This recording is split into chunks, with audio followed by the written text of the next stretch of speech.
پیش کریں گے انشاءاللہ۔ ان کے پیش کرنے سے پہلے میں ہمارے جامعہ کے ایک اور استاد مولانا نور اللہ صاحب سے گزارش کرتا ہوں کہ وہ بھی جو ہے حاضرین مجلس اپنی نصیحت سے مالا مال فرمائیں۔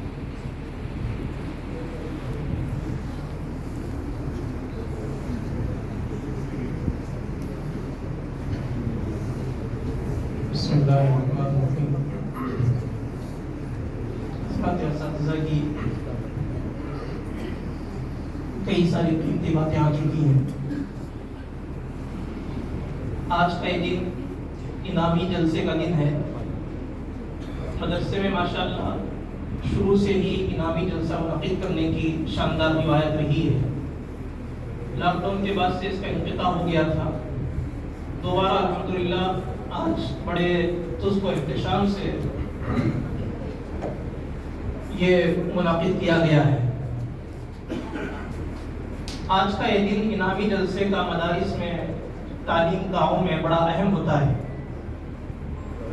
تعلیمی سال کا آغاز جس بسم اللہ خوانی سے ہوا تھا، آج کا وہ دن اس خیر کا ہے۔ ہر کی علمی، تربیتی، دعوتی کوششوں کا حصول یابی کا دن ہے آج۔ جو امتحانات میں طلبہ کامیاب ہوئے ہیں وہ اپنے اپنے استحقاق کے بقدر انعامات حاصل کریں گے اور وہ خوشیاں منائیں گے، اور حضرات اساتذہ بھی طلبہ کی خوشیوں کو دیکھ کر اور اپنی محنتوں کو بارآور ثمرآور دیکھ کر اپنی آنکھیں ٹھنڈی کریں گے۔ انعامات بالعموم امتحانات کے بعد دیے جاتے ہیں۔ امتحان میں جو کامیاب ہوتا ہے وہی انعام کا مستحق ہوتا ہے، لیکن امتحان ایک ایسی چیز ہے کہ فطری طور پر انسان اس سے گھبراتا ہے، ڈرتا ہے۔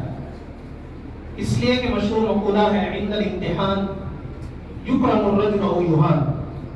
امتحان کے وقت یا تو انسان کی تکریم ہوتی ہے یا تو اس کو رسوائیوں کا سامنا کرنا پڑتا ہے۔ لیکن یہ بات ہم کو اچھی طرح سمجھ لینا چاہیے کہ دنیا ہی اللہ نے دار امتحان بنائی ہے، یہاں امتحان سے مفر نہیں ہے۔ آپ امتحان گاہ سے بھاگ کر نہیں جا سکتے۔ ہر انسان ہر وقت میدان عمل میں ہے، امتحان حال میں ہے۔ تبارک الذی بیدہ الملک وہو علی کل شیء قدیر الذی خلق الموت والحیاۃ لیبلوکم ایکم احسن عملا، کہ اللہ نے موت و حیات کا سلسلہ ہی اس لیے رکھا ہے کہ دیکھیں تم میں سے کون کتنا اچھا رزلٹ لاتا ہے اور کتنا اچھا کام کرتا ہے۔ اس لیے یہ جو امتحانات ہیں، ان امتحانات کو کامیابی کے ساتھ نبھانے کی کوشش کرنا چاہیے۔ ان امتحانات میں بعض طلباء تو وہ ہوتے ہیں جو محنتی ہو کر کامیاب ہوتے ہیں اور بہت اچھے امتحانات نمبرات سے پاس ہوتے ہیں، ان کے لیے خوشی کا موقع ہے۔ جب انعام دیا جاتا ہے تو یہ انعامات ان کے لیے ان کے جذبہ عمل میں مزید تحریک پیدا کرتے ہیں اور ان کے جوش عمل کو مہمیز کرتے ہیں۔ جبکہ دوسری طرف وہ طلباء جو امتحانات میں کم نمبرات لائے اور کسی وجہ سے وہ ناکامی کا سامنا کرنا پڑے تو وہ تنزیل ہوتے ہیں۔ لیکن اگر یہی ناکامی اور ناکامی کا احساس ان کے دل میں پیدا ہو اور اپنی غفلتوں اور کوتاہیوں پر اگر ان کو تنبیہ ہو جائے تو صحیح معنی میں یہی امتحان ان کے لیے نقطۂ انقلاب بن سکتا ہے، یہی نتائج ان کے لیے مشعل راہ بن سکتے ہیں۔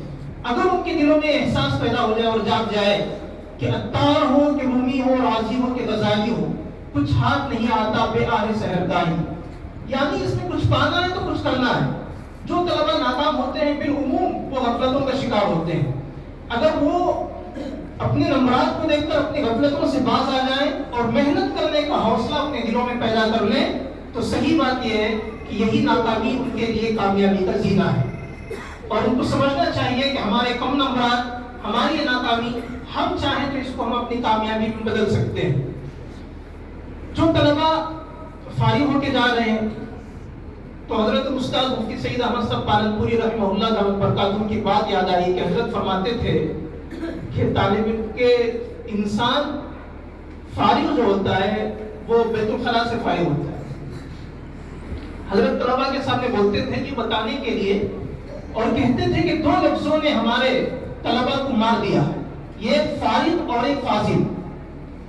تو کبھی بھی اپنے آپ کو فارغ نہیں سمجھنا ہے، اور کبھی بھی اپنے آپ کو یہ نہیں سمجھنا کہ ہم فاضل ہو گئے اور ہم جو ہے اب پڑھ لکھ کے اب ہمارا رشتہ، ہمارا کام جو ہے مکمل ہو گیا ہے۔ جس دن ہمارا علم و کتاب سے رشتہ کٹ گیا تو وہ دن ہماری موت کا دن ہے، اور اس دن ہماری ترقی رک جائے گی اور ہم کسی کام کے نہیں رہیں گے۔ اور جو طلبہ اچھے نمبرات سے کامیاب ہوئے ہیں ان لوگوں کو طلبہ ذہین فطین ہوتے ہیں۔ ذہین فطین طلبہ کی ایک مصیبت یہ ہے کہ وہ محنت سے جی چراتے ہیں اور اپنی ذہانت اور فطانت کے بل بوتے کچھ سنی سنائی باتیں ان کو درس میں یاد رہتی ہیں، لکھ کے کامیاب ہو جاتے ہیں، اور وہ محنتی مزاج ان کے اندر نہیں پیدا ہو پاتا۔ ان کو اچھی طرح سمجھ لینا چاہیے کہ دنیا میں کوئی بھی صرف ذہانت کی بنیاد پہ کبھی کامیاب نہیں ہوا۔ ذہانت جس اعلیٰ درجے کی ہے اسی درجے کی محنت جب اس کے ساتھ شامل ہوتی ہے تو پھر وہ رنگ لاتی ہے اور انسان کو صحیح مقام و منزل اس کو نصیب ہوتی ہے۔ ہمارے حضرت کتنے بڑے وہ تو سب دیکھ ہی رہے ہیں۔ 5 سال میں حضرت نے پورا درس نظامی افتتاح کے ساتھ مکمل کیا ہے۔ محنت کتنی کی ہے پڑھنے کے زمانے میں۔ حضرت فرماتے تھے کہ پڑھنے کے زمانے میں جب کھانے کا وقت مجھے آتا تھا تو مجھے غصہ آتا تھا کہ کھانے کا وقت کیوں آیا، تو میں اپنی بھوک چائے پی پی کے اپنی بھوک مٹاتا تھا اور وہیں سے چائے کی عادت پڑی۔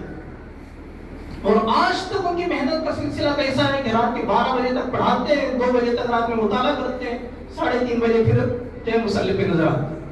تو جو بھی بڑا بنتا ہے نا صرف ذہانت اور ذکاوت کی بنیاد پہ نہیں بنتا ہے، وہ محنت کی بنیاد پہ بنتا ہے۔ بقدر القدی تکتسب المعالی من طلب العلا سہر الليالي۔ تو محنت کو اور ان جد و جہد کا سلسلہ یہ ہمارا منقطع نہیں ہونا چاہیے۔ اور جو طلبہ کم نمبرات سے کامیاب ہوئے ہیں ان کو حوصلہ نہیں ہارنا چاہیے، ان کو نا امید نہیں ہونا چاہیے، بلکہ یہ سب مواقع ایسے ہیں کہ ان کو ہم جو ہے ٹرننگ پوائنٹ بنا سکتے ہیں، اپنی زندگی میں ہم اسے نقطہ انقلاب بنا سکتے ہیں اور یہاں سے مطلب اچھی زندگی کا آغاز کر سکتے ہیں۔ یہاں پر بچوں کے سرپرست والدین بھی ہیں، ان کے تعلق سے ایک بات یہ ذہن میں آئی کہ آپ کے جو بچے یہاں پڑھ رہے ہیں آپ ان کو اپنے لیے سب سے بڑا سرمایہ سمجھیے، آپ ان بچوں کو قدر کیجیے، یہ بچے آپ کے لیے دنیا آخرت کا سب سے بڑا سرمایہ ہے۔ بہت سارے طلبہ ہمارے ساتھ رہتے ہیں تو ایسی باتیں موصول ہوتی رہتی ہیں کہ وہ والدین کی بے اعتنائی کا شکار ہے، جس کی وجہ سے ان کا دل ٹوٹا رہتا ہے۔ یہ بھائی اسکول میں پڑھتا ہے، والد صاحب اس کے لیے پوری توجہ دیتے ہیں، اور ان کا دوسرا بھائی ہے، دوسرا بچہ یہاں مدرسے میں پڑھتا ہے اور طالب جو ہے والدین کی ایسی توجہ ان پہ نہیں ہے جیسی ہونی چاہیے۔ والدین کی دعائیں، والدین کی ہمت افزائی، والدین کی شفقتیں، یہ اتنی بڑی بڑی چیزیں ہیں جو انسان کو اوج ثریا تک پہنچا دیتی ہیں۔ تو آپ اپنے بچوں کی قدر کیجیے، جو بچے آپ کے مدرسے میں آئے ہیں۔ اب دیکھیے اسی کتنی افسوس کی بات ہے کہ بہت سارے والدین اور سرپرستان مدرسے میں باقاعدہ دعوت دینے کے باوجود بھی نہیں حاضر ہو پائے۔ تو یہ احساس جو ہے یہ کس بات کی غمازی کرتا ہے کہ آپ کو اپنے اس لعل و گوہر کی قدر آپ کو نہیں ہے، آپ کو یہ اندازہ نہیں ہے کہ آپ کو اللہ نے کتنا بڑا موتی دیا ہے۔ ایک حافظ قرآن کا گھر میں ہونا، ایک عالم دین کا ہونا اتنی بڑی دولت ہے کہ آدمی اپنی ہفت تقلیم اس کے اوپر صرف کر دے، اس کو نچھاور کر دے تو یہ اس کے لیے ارزاں ہے۔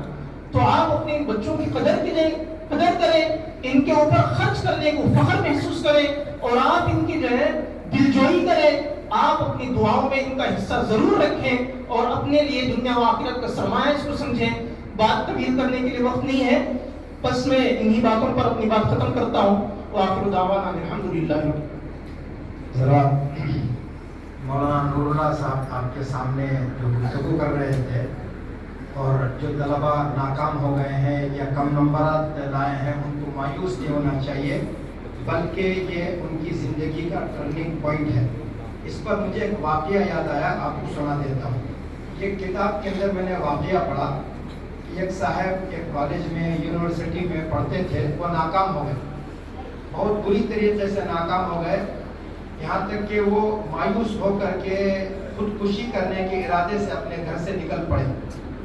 کہیں گئے، سوچے کیا کر کے کسی پہاڑی پر سے نیچے گر جائیں گے یا کسی اونچی جگہ سے جا کر کے نیچے گر کر کے اپنے آپ کو ہلاک کر لیں گے۔ یہ سوچ کر کے وہ صاحب نکلے، راستے میں پہنچے ایک جگہ پر جو ہے ان کو کنواں نظر آیا،